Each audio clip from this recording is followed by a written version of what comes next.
नमस्कार, मैं हूं नरेश तनेजा और आप देख रहे हैं navbharattimes.com के डिजिटल प्लेटफॉर्म कार्यक्रम।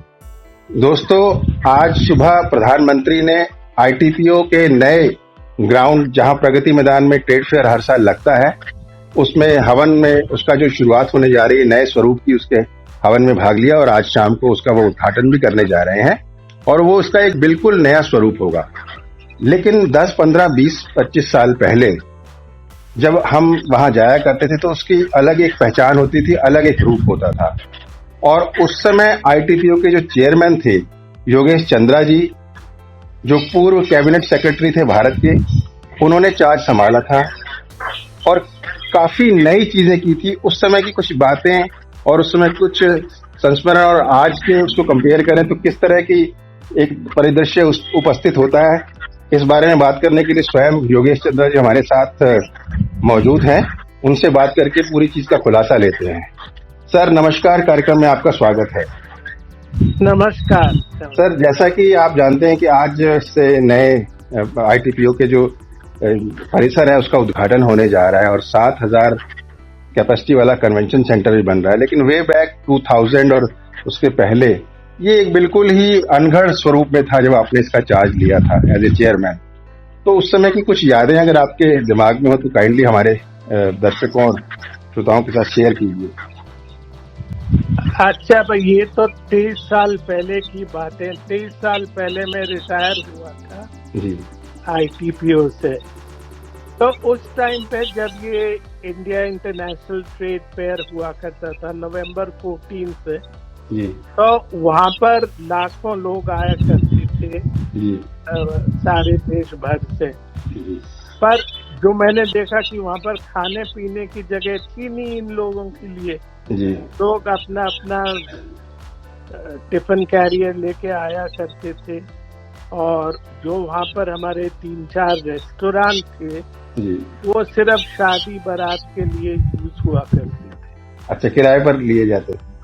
हाँ, वही शादी बारात वहाँ होती जैसे आजकल बैंक्वेट हॉल वगैरह लेते हैं।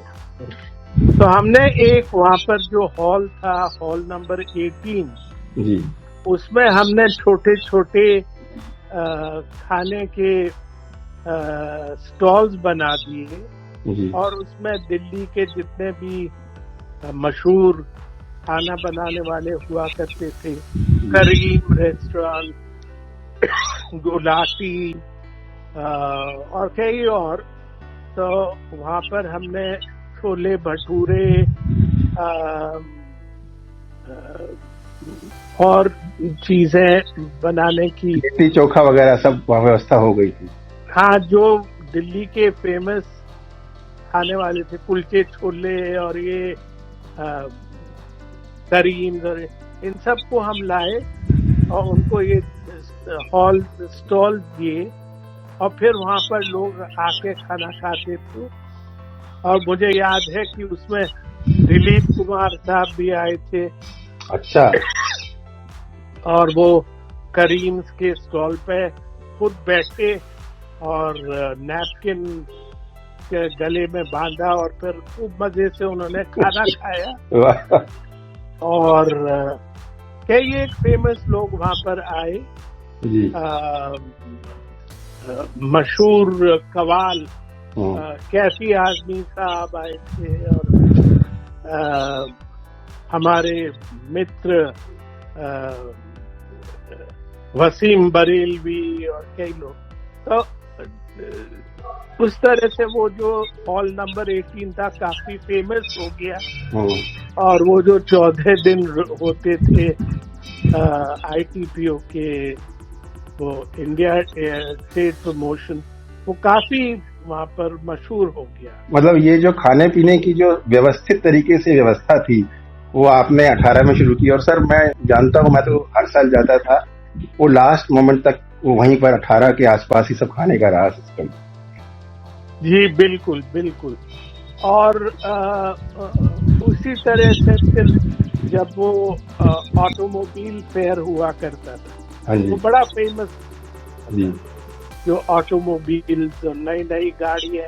अच्छा, वो भी आपके जमाने से शुरू हुआ? हाँ, लाखों लोग आया करते थे, तो उनके लिए भी हर स्टॉल के सामने हमने कुछ कुछ फेमस चीजें लगा दी थी। अच्छा। तो उससे काफी भीड़ आने लगी और लोगों को अप्रिशिएट भी होने लगा। चंदा जी, दिलीप कुमार और फेमस फिल्म स्टार्स तो आते हैं, नेता लोग भी वहाँ आपको दिखाई पड़ते थे कभी बड़े बड़े आते हुए? जी हाँ, जी हाँ। खैर नेताओं की तो वहाँ पर भीड़ वैसे रहती भी थी, और पर मशहूर बात यह है कि लखनऊ से लोग आते थे, गोरखपुर से लोग आते थे, और शाम को वहाँ पर हमारी एक कल्चरल इवनिंग हुआ करती थी हर शाम को। जी जी, शकुंतलम और वो सब थिएटर थे। हाँ, उसमें फेमस गायक और उसमें फेमस ये जो एक्टर्स और एक्ट्रेसेस थे वो आते थे, उनको हम इंट्रोड्यूस करते थे। अच्छा, नेताओं में से कोई याद है जो वो काफी कॉमन आता हो वहाँ पर? नेताओं का? हाँ, काफी कॉमन आप देखते हो उनको आते हुए फैमिली के साथ में। अब साहब वो तो मुझे अब याद है नहीं। अच्छा, 23 साल की बात हो गई। अच्छा, कुछ ऐसा याद हो जो आपने यूनिक किया हो, मतलब आपके कार्यकाल में कुछ नई चीज ऐसी की हो? एक तो खाने का आपने बताया कि भाई स्टॉल्स लगवा दिया खाना में, कुछ ऐसा यूनिक किया हो जो बहुत महत्वपूर्ण था? अच्छा, वो एक चीज थी जो पहली दफे वहां से पाकिस्तान से कारीगर आए थे, तो उनकी वो पुरानी चीजें लाहौर की और रावलपिंडी की और नए वो संगमरमर की वो मेजें लाते थे और तो उससे भी काफी रौनक रहती थी और उनकी भी काफी बिक्री होती थी। योगेश जी, कब कोई ऐसा एक यूनिक जो आपको ना भूलने वाला कोई संस्मरण याद है? 5-6 साल जो आप चेयरमैन रहे, कोई ऐसी बात घटी हो जो बड़ी इंटरेस्टिंग रही हो?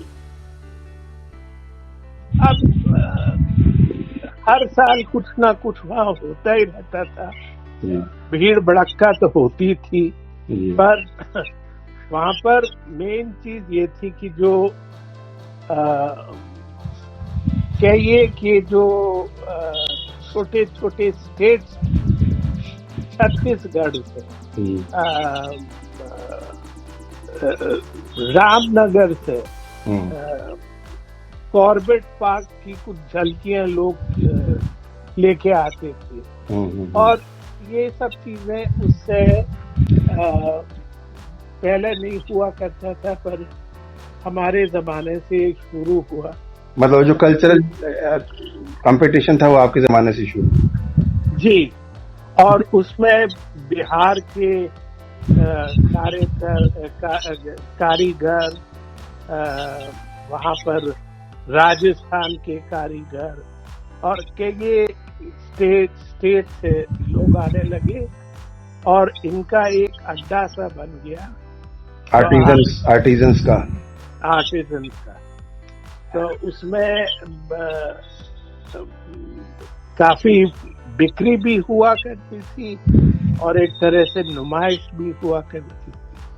सर, आज जो इतना बड़ा भव्य स्वरूप दिया जा रहा है, इतना बड़ा उसको एक इंटरनेशनल लेवल का उसको बनाकर खड़ा किया जा रहा है, तो उसके बारे में आपकी क्या टिप्पणी है? आप क्या कहेंगे?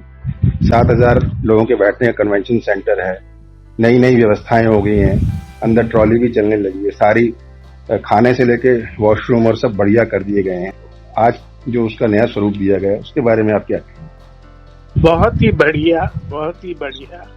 और इससे प्रगति मैदान एक भारत की एक बहुत बड़ी नुमाइश के साथ इंटरनेशनल कन्वेंशन सेंटर, जहाँ पर कि G20 का सब होगा, तो ये सब चीजें हमारे लिए बहुत जरूरी भी थी, बहुत फायदेमंद भी होंगी और आने वाले पीढ़ियों के लिए ये झलकी भारत की देखने को मिलेगी लोगों को। भारत की तरक्की का एक दृश्य आप दिखाई पड़ेगा उसमें। बिल्कुल बिल्कुल। अच्छा सर, ऐसा कन्वेंशन सेंटर हिंदुस्तान में नहीं था। बहुत अरसों पहले वो हुआ करता था विज्ञान भवन में, पर अब उसकी जगह ना केवल कन्वेंशन पर ना केवल ये इंटरनेशनल मीटिंग्स, गेट टुगेदर, पर एक भारत की झलकी भी दिखाई देती। और एग्जीबिशन के लिए भी इंटरनेशनल यहाँ पर एग्जीबिशंस भी हो सकेंगे बड़े आराम से। पहले भी होते थे, पर अब जो है एक नए इंटरनेशनल स्टैंडर्ड के अनुकूल एग्जीबिशन सेंटर्स। अच्छा, मैं आपसे ये वाला क्वेश्चन पूछे बिना नहीं रह पाऊंगा। जब पीछे संसद नहीं बनी थी तो शिवराज पाटिल जी जो भारत के पूर्व गृह मंत्री थे, उनसे पूछा था कि आपका मन करता है कि नई पार्लियामेंट को देखने जाएं, तो उन्होंने बोला था चाहे बुलाए चाहे नहीं बुलाए, हम तो देखने जाएंगे। अब नया आईटीपीओ का परिसर बन रहा है, आपके मन में है कि आप देख के आए उसको? अब साहब मैं तो अब काफी बुढ़ा हो गया हूँ और पर हाँ, अगर मौका मिला तो जरूर देखने जाऊंगा। मतलब इच्छा है? जी हाँ, बहुत इच्छा है। पहले तो मैं आपका धन्यवाद करता हूँ, आपने इस समय निकालकर हमारे साथ बात की। दोस्तों, ये थे भारत के पूर्व कैबिनेट सेक्रेटरी और आईटीपीओ के पूर्व चेयरमैन योगेश चंद्रा जी, जो अपनी यादें हमारे साथ शेयर कर रहे थे कि जब पुराना परिसर था तो उसमें किस तरह की व्यवस्थाएं थी और किस तरह के लोग, बड़े बड़े सितारे और नेताओं का हुजूम लगा रहता था, और कल्चरल एक्टिविटीज भी इन्हीं के जमाने से शुरू हुई और खाने पीने की एक व्यवस्थित जो सिलसिला है वो भी इनके हिसाब से उसी समय शुरू हुआ था। तो अगले कार्यक्रम में किसी और विशेष मेहमान के साथ फिर मुलाकात होगी। नमस्कार।